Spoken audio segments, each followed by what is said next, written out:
जय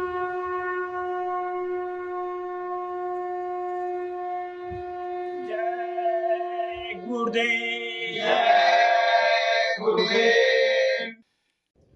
जय गुरुदेव। जय गुरुदेव।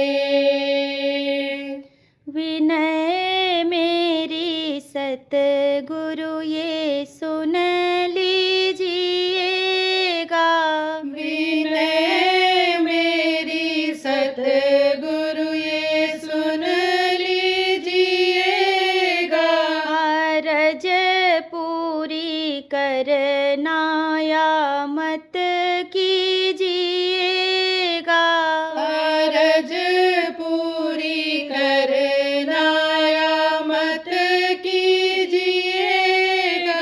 बहुत दिन की भूली समझ तुमसे पाई। बहुत दिन की भूली समझ तुमसे पाई।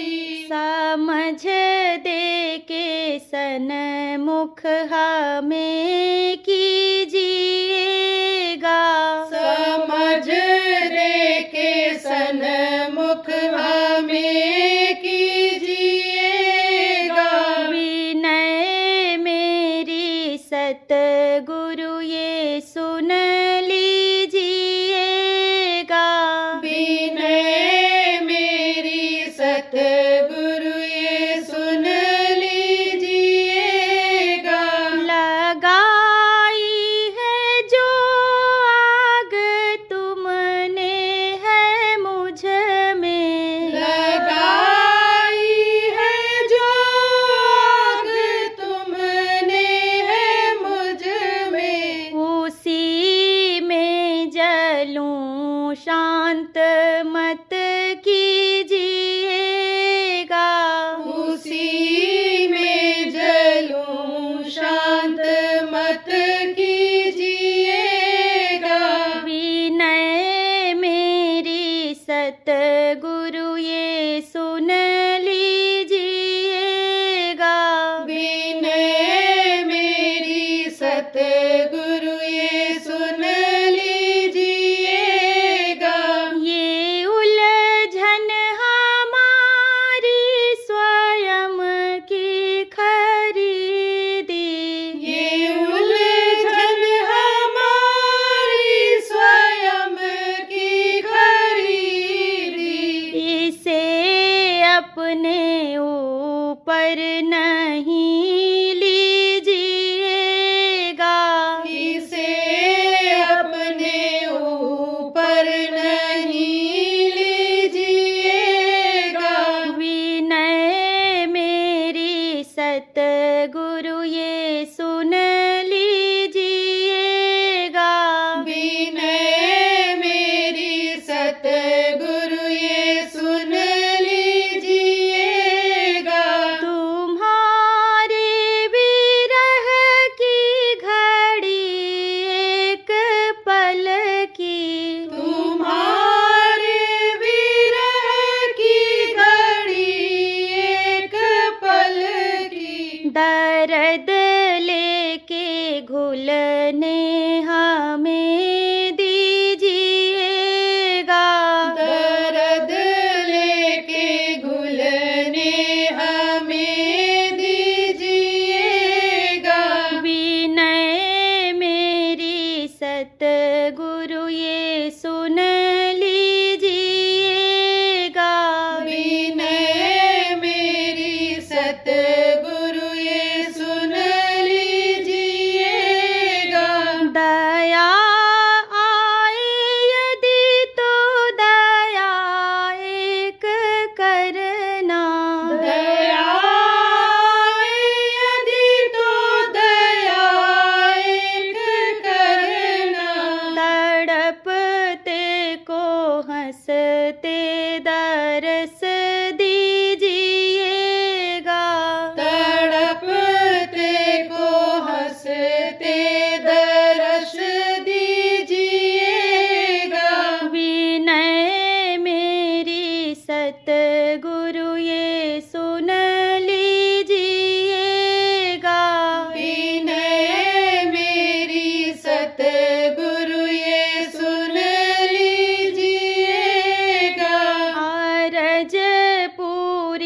करना या मत कीजिएगा।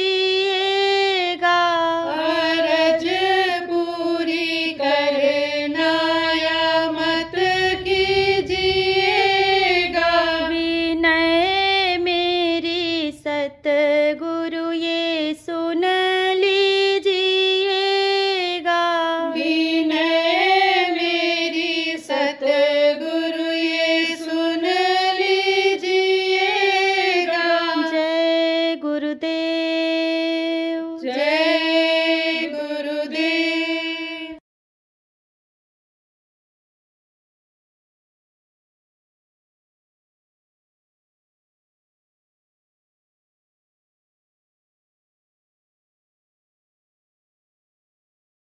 हिंदू त्योहारों में दिवाली एक प्रमुख त्यौहार माना जाता है।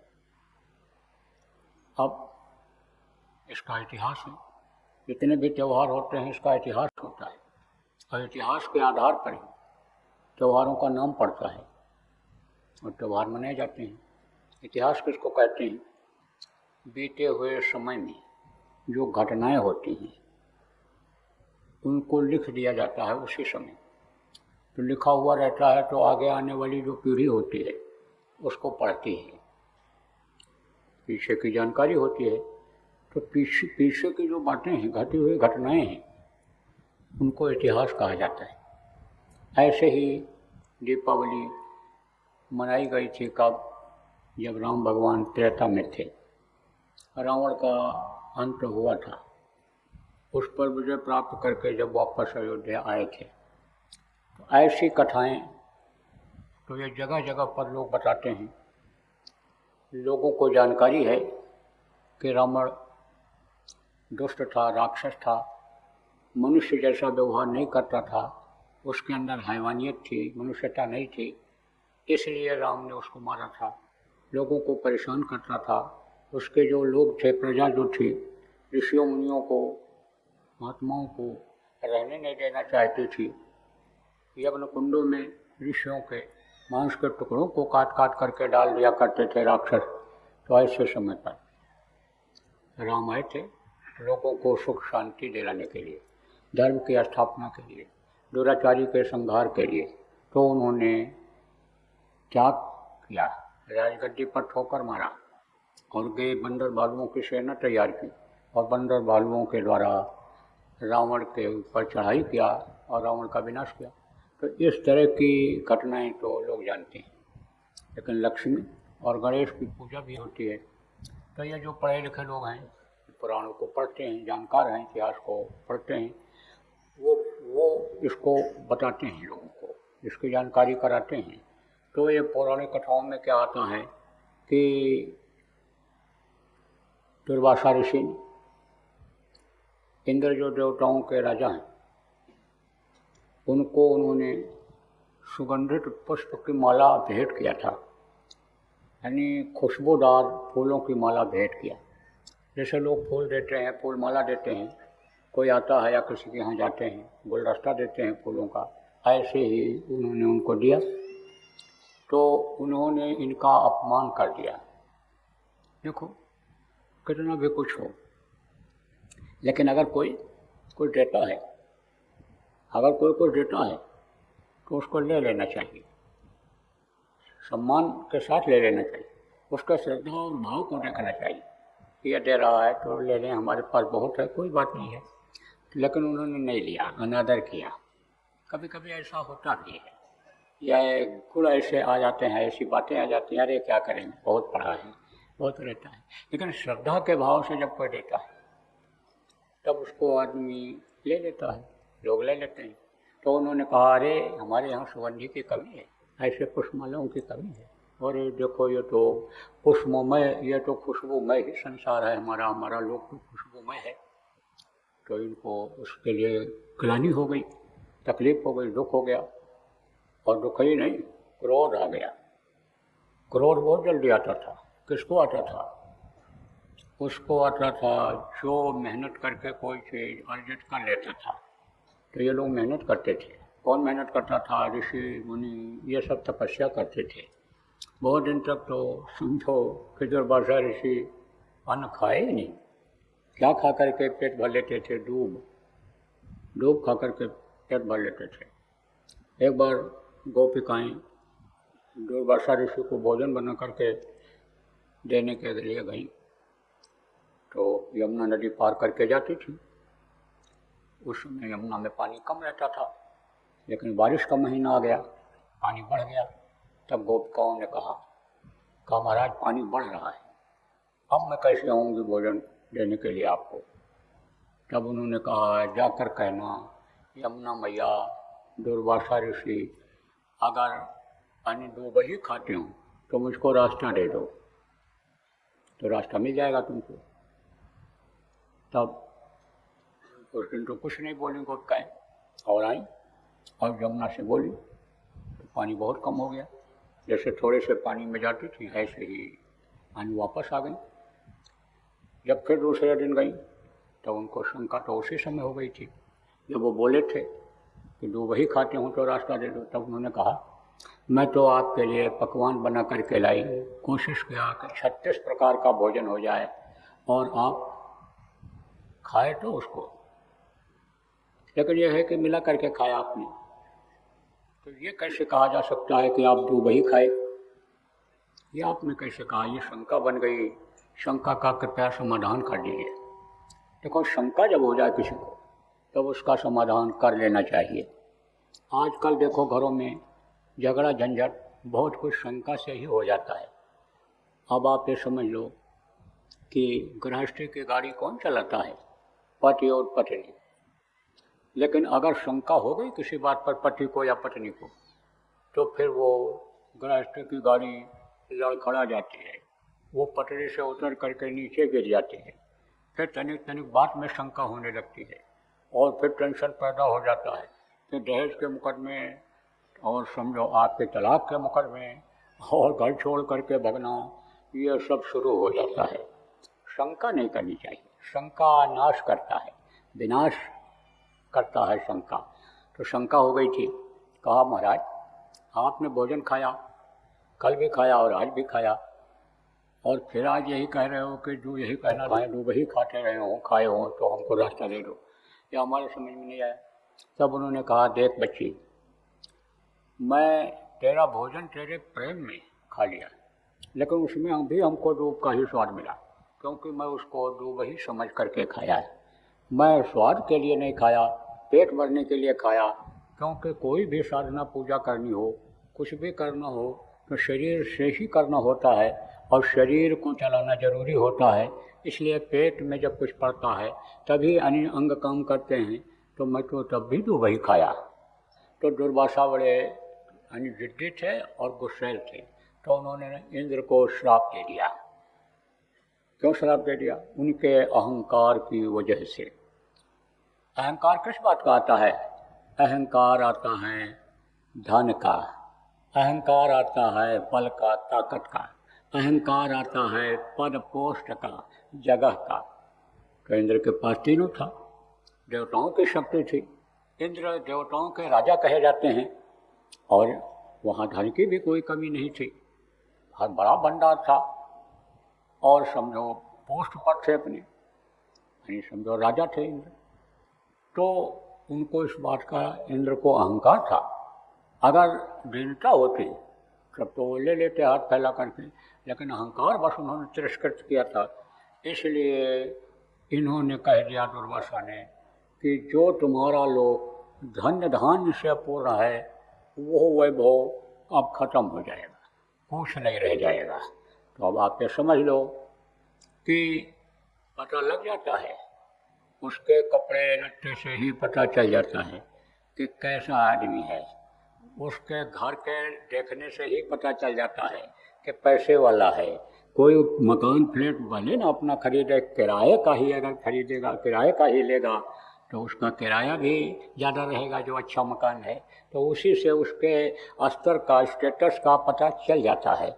तो अब समझो वहाँ उजाड़ हो गया और सब दुखी हो गए। तब प्रार्थना हुई। किससे प्रार्थना हुई? विष्णु भगवान जिनको कहते हैं उनसे प्रार्थना हुई। तो उनके भी पावर से, यानी समझो कि दादा वाली बात थी, लेकिन युक्ति उनको मालूम थी। उपाय उनको मालूम था। तब उन्होंने कहा अब समुद्र देवता से इन चीज़ों को लेना पड़ेगा, मांगना पड़ेगा, क्योंकि समुद्र में हर चीज़ें रहती हैं। ऐसे भी देखो नदियों में हर तरह की चीज़ें बह कर के जाती हैं। कोई घर बनाता है, सोना चांदी रखे रहता है, बाढ़ आ गई, बह कर के चला गया और नदियों में से होकर के समुद्र में पहुंच जाता है, तो समुद्र में तो बहुत तरह की चीज़ें रहती हैं। तो बोले समुद्र देवता से अब लेना पड़ेगा, तो मंथन करके निकालना पड़ेगा। देखो जैसे कोई चीज़ घड़े में नीचे पड़ी होती हो और उसको ऊपर लाना हो तो ऐसे नहीं आएगा, और अगर उसको ऐसे घोट दोगे तो आ जाएगा।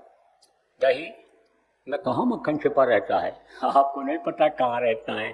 उसको जब मसते हैं तब वो निकलता है। ऊपर से निकालो तो वही जमा हुआ वो जो रहता है वही, उतने में ही घी आपको मिलेगा मक्खन में, लेकिन उसमें पूरे में रहता है।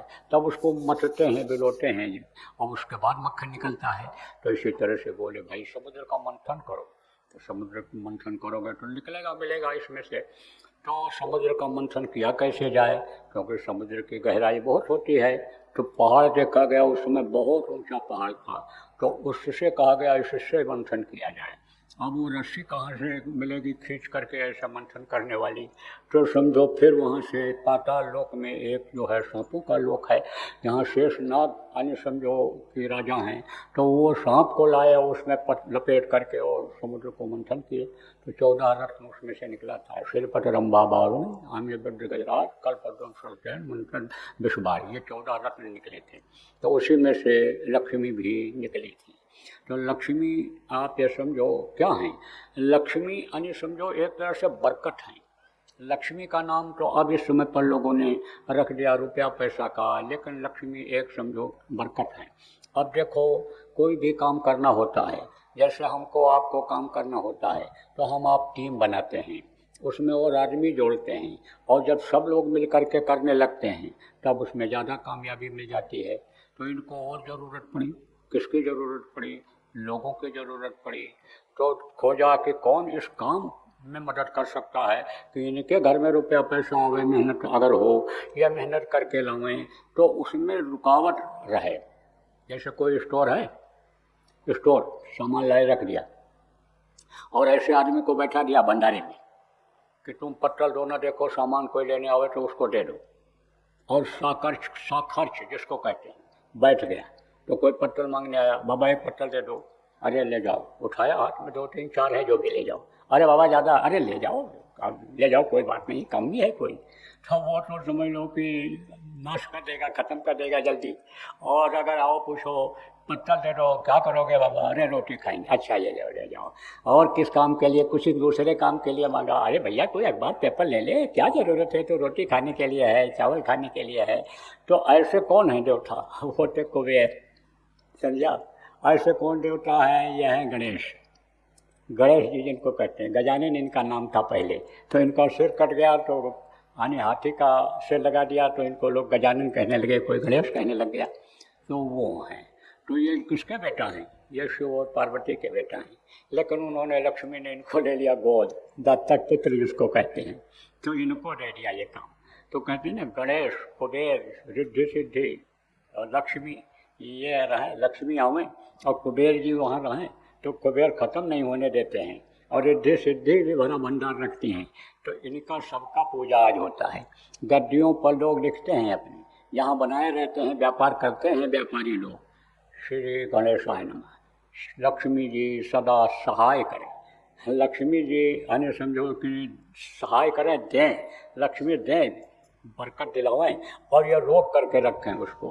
कौन, कुबेर, आप समझो ये रोक करके रखें, और रिद्धि सिद्धि भंडार को भरने में, स्टोर करने में कमी न रखें, उसको ऐसे जाया न होने दें।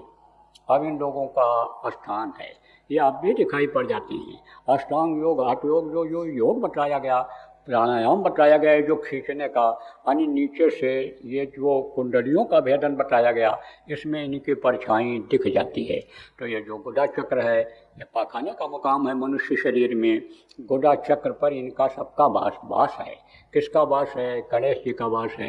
और रिद्धि सिद्धि कौन है? इनकी पत्नी हैं। वहीं पर उनकी सेवा करते रहते हैं। 4 दल कमल पर ये बैठे हुए हैं और वहीं पर समझो पूर्व दिशा में इंद्र और शशि का भी परछाई पड़ता रहता है, उनका भी दर्शन हो जाता है। और इधर आपके समझो कि कुबेर उत्तर दिशा में मिल जाते हैं। आप ये समझो कि दक्षिण दिशा में वहीं यमराज भी दिखाई पड़ जाते हैं। तो इन सबका परछाई अब भी मनुष्य के चक्रों पर पड़ता रहता है, हर स्थानों पर में, लेकिन इनकी परछाई पड़ती रहती है। तो ये समझो इस तरह से लोग पूजा करते हैं। लेकिन कुछ चीज़ें ऐसी होती हैं कि जो संत मत में ज़्यादा महत्व नहीं रखती हैं। देखो प्रेमियों, ये सब जो साधना करता है, कौन सी साधना करता है? चक्रों का भेदन जो करता है, उनको जानने और देखने का लिए मौका मिलता है। बाकी तो आपकी जो साधना है वो तो आँखों के नीचे की है ही नहीं, आँखों के ऊपर की है। आँखी मध्य पाँखी चमके, पाँखी मध्य द्वारा, ते द्वारे दूरबीन लगावे, उतरे भोजन पारा। ये जो दीपक है और ये जो चिराग जलाते हैं, ये जो ज्योति है, ये तो यहाँ नीचे की है।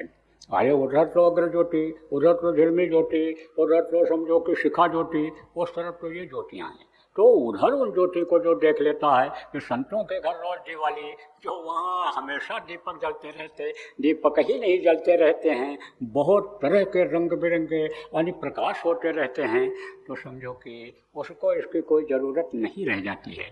आप ये समझो कि जैसे दीपक जलाते हैं घर में, आप दीपक जलाओगे तो रोशनी थोड़ी ही दूर रहेगी, लेकिन अगर उसमें हाइड्रोजन जला दो तो पूरा कमरा रोशनी से भर जाएगा।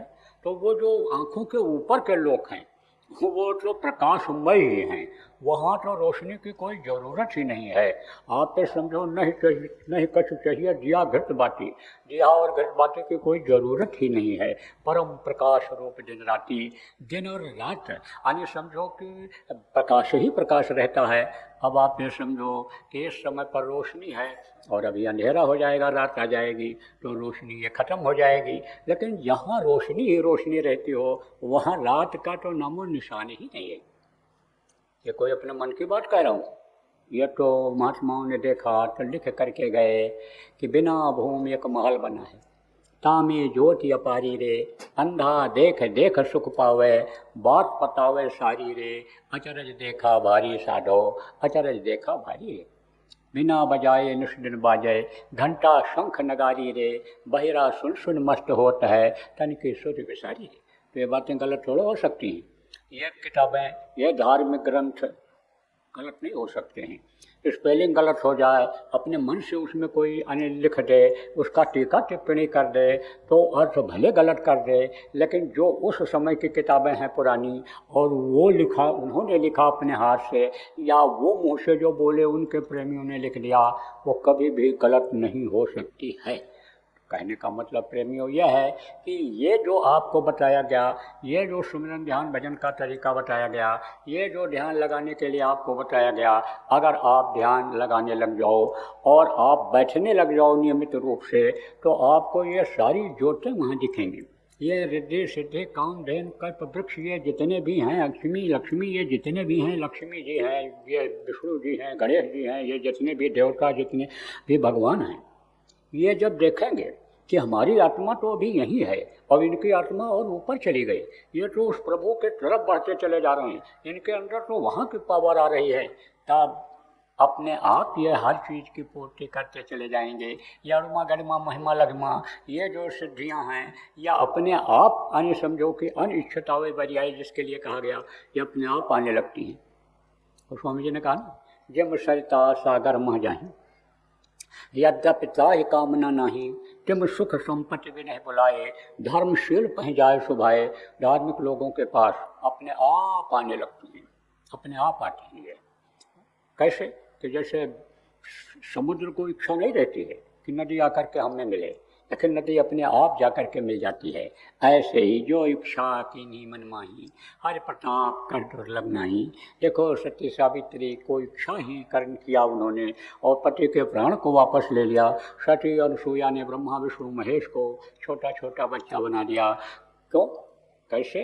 अपनी ताकत से। ज़रूरत थी उस समय पर, नहीं तो नंगी होकर के इन्होंने परीक्षा लेने के लिए हुक्म दे दिया था कि नंगी होकर के आप हमको भोजन परोसोगे तब हम खाएंगे। नंगी होकर परोसा, लेकिन छोटे बच्चे के सामने किसी को शर्म लगता है? जिसको कुछ पता नहीं, जिसको कुछ बोध नहीं है दुनिया का, माँ नंगी हो, माँ कपड़ा पहने हो, इस पर उसको ध्यान नहीं रहता है। माँ दूध पिलाती है, माँ खिलाती है, इतना ही वो जानता है। तो वो माँ के स्थान पर जब आ गई तो रोटी परोस करके खिला दिया, भोजन खिला दिया था इनको, ब्रह्मा विष्णु महेश को, चंद्रदेव को।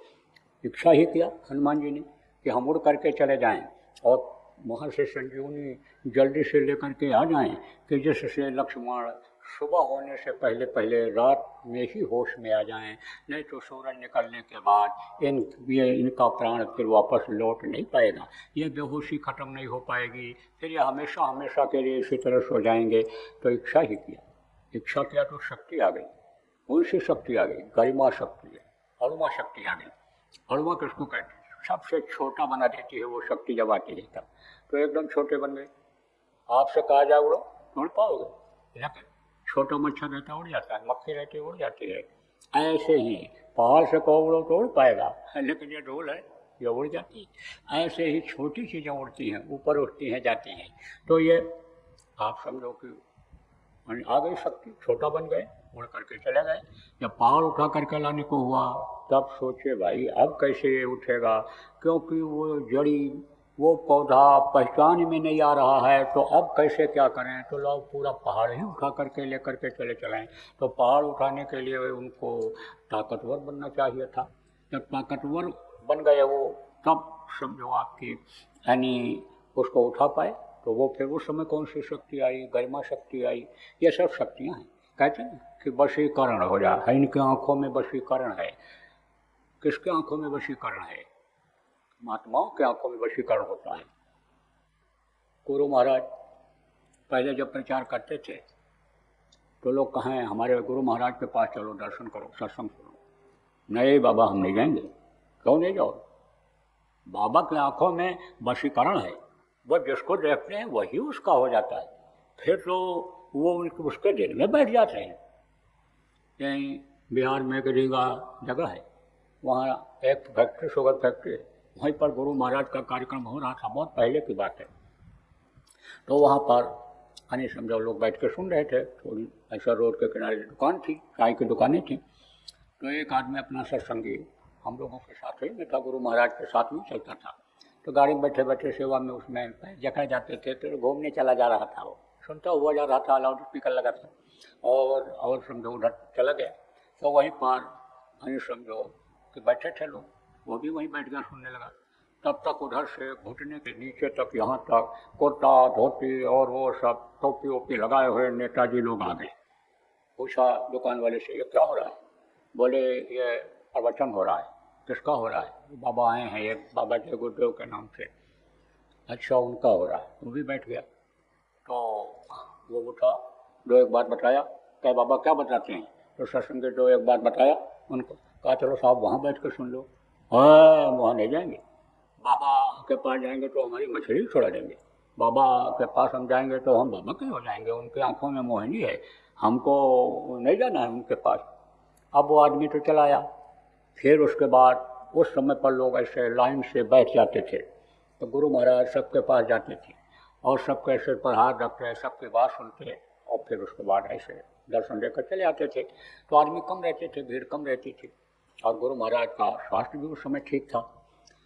तो जब लोग बैठे तब वो पूछा किसी से कि भाई इधर से लोग सुने और सुन करके लाइन में बैठे और बैठ करके जब उनको दर्शन हो गया तो उठकर ऐसे जा रहे थे। तो किसी से पूछा कि भाई अब क्या हो रहा है? तो बोले आशीर्वाद दे रहे हैं, आशीर्वाद दे रहे हैं। अरे भाई चलो चलो चलो आशीर्वाद ले लो, आशीर्वाद ले लो। उनकी तरफ न देखना, कोई बात नहीं है, सिर पर तो हाथ रखवा लो, आशीर्वाद तो ले लो महात्माओं का। तो वो लोग भी आए, उससे बैठ गए और सिर ठुकवा करके गए। दादा गुरु से किसी ने पूछा था कि आपके पास कोई आ जाए, आपके सत्संग में कोई आ जाए तो क्या उसका फल मिलेगा? संत के दर्शन का, सत्संग का फल मिलेगा? तब उन्होंने कहा था कि भाव भक्ति प्रेम के अनुसार, भाव भक्ति प्रेम के अनुसार फल मिलेगा, लेकिन संस्कार उस पर पड़ जाएगा, संस्कार डाल दिया जाता है, कभी न कभी उसको खींच लिया जाएगा। कभी न कभी वो आ जाएगा। तो समझो कि आँखों से यानी समझो होता है, और बोली का ना आँखों से आकर्षित होकर के आ जाता है, उसमें समझो कि शक्ति आ जाती है। और बोली कहते हैं कौवा किसका धन हरे और कोयल किसको दे, और मीठी बोली बोलकर बस में सबको कर ले। काले होते हैं दोनों, कौवा और कोयल दोनों काले होते हैं, लेकिन बोली कोयल की बोली मीठी होती है। कोयल जब बोलती सुबह सुबह कितनी बढ़िया बोल रही है कोयल, कितना बढ़िया। और कौवा अगर बोल दे और तो लोग बिल्कुल होशियार हो जाते हैं, अलर्ट जिसको कहते हैं कि कब आ जाए फट से कहीं नुकसान कर बैठे। कोई बच्चा रोटी खा रहा है, कुछ कर रहा है, तो उसका लेकर छीन कर चला जाए, हटाओ हटाओ हटाओ, थप्पड़ी बजाना शुरू कर देते हैं। तो ऐसे ही बोली के द्वारा बस में लोग हो जाते हैं। तो वशीकरण एक शक्ति होती है, वो शक्ति जब आ जाती है, देखो साधक जाते हैं जो साधना करते हैं फटे पुराने कपड़ों में ही रहते हैं, लेकिन चले गए बोली बानी, उठना बैठना, उनके हाथों का इशारा, हाथ जोड़ना, ये करना, इस तरह से भाव ऐसे रहते हैं कि आदमी उनकी बातों से प्रभावित तो हो ही जाता है।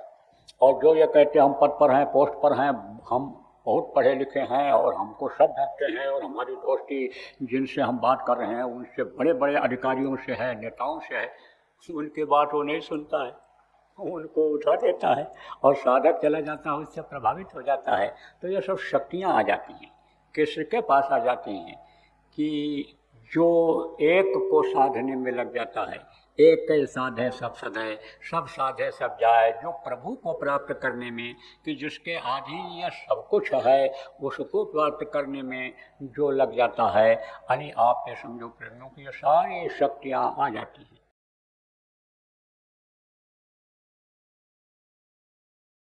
देखो प्रेमियों, ये जो यानी समझो त्रयोदशी आपकी 8 तारीख को आ रही है, उसके 3 दिन के बाद यानी समझो उसके यानी अमावस्या आएगा, उसके बाद में फिर द्वितीया आएगी, समझ लो 12-13 तारीख में पड़नी चाहिए।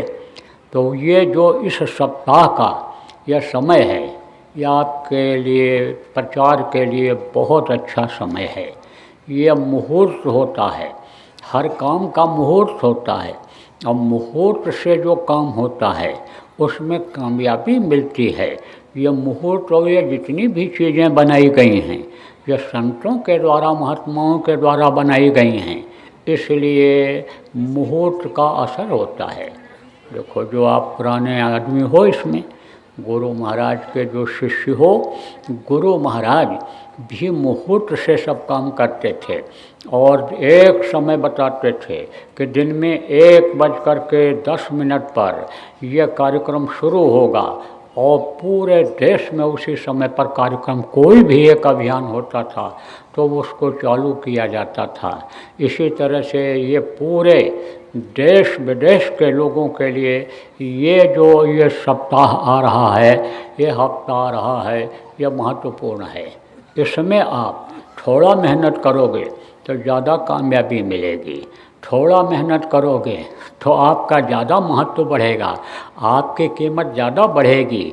इसलिए आप लोग जो यहाँ पर आए हुए हो, या जो लोग भी आप कहीं भी किसी प्रदेश में सुन रहे हो या सुनो, ये खबर आपको लोग बतावें, तो आप अपनी योजना बना लो, कैसे भी करो, कैसे भी समझाओ। इस समय जिनको समझाओगे उनके समझ में जल्दी आएगा और जल्दी उनके अंदर बदलाव होगा। बदलाव लाना भी ज़रूरी है, और नहीं तो बज रहा काल का डंका, कोई बचने न पाएगा, बचेगा साध जन कोई, जो सत से लौ लगाएगा। जय गुरुदेव। सरकारी व गैर सरकारी अनुदान के लिए बिना सत्संगियों के सहयोग द्वारा जनहित के कार्यों में लगी हुई बाबा जय गुरुदेव धर्म विकास संस्था का मुख्यालय पिंगलेश्वर रेलवे स्टेशन के सामने, मक्सी रोड, उज्जैन, मध्य प्रदेश में है। यहाँ पर सत्संग व नामदान का कार्यक्रम होता रहता है। अतः आप श्रोताओं से अनुरोध है कि बाबा उमाकांत जी महाराज के आश्रम उज्जैन एक बार परिवार सहित जरूर पधारिएगा। आपके सुझाव के लिए व्हाट्सएप नंबर 9575600700। जय गुरुदेव, जय गुरुदेव।